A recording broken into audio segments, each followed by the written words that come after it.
দেখো তোমরা এরকম একটা প্রবলেম ধরো দেওয়া আছে যে 92/10 প্লাস 92/10 প্লাস 92/10 সমান কত হবে, এটা বার করতে হবে। এটা বার করে একটা সিম্পল নিয়ম আছে, এটা দেখে অত বিগড়ে যাওয়ার কোনো মানে ইয়ে নেই। আমরা লিখে দিচ্ছি, সলিউশনটা এই জায়গাটায় করছি, ঠিক আছে? সলিউশনটা এই জায়গাটায় করে নিচ্ছি, আমরা দেখাচ্ছি। ধরো 92/10 প্লাস 92/10 প্লাস 92/10। এবার সিম্পল তিনটা সংখ্যা একই থাকলে আমরা কীভাবে একটাকে কমন নিয়ে নিই, তাই তো? সেভাবেই করছি। 92/10 1 প্লাস 1 প্লাস 1, ঠিক আছে? তো 92/10কে আমরা সিম্পলিফাই করলে কী হবে? 3 স্কোয়ার তার উপরে 10, আর এটা 1 2 3 গুণিত 3, তাই তো? তো এটা কি হচ্ছে, উপরে উপরে স্কোয়ারগুলো গুণ হয়ে যায় আমরা জানি। তাহলে এটা কি করতে হবে, 20 ইন্টু 1, মানে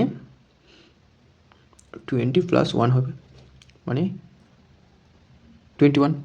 তাহলে এখানে অ্যান্সার কোনটা হবে? এইটা হবে রাইট অ্যান্সার।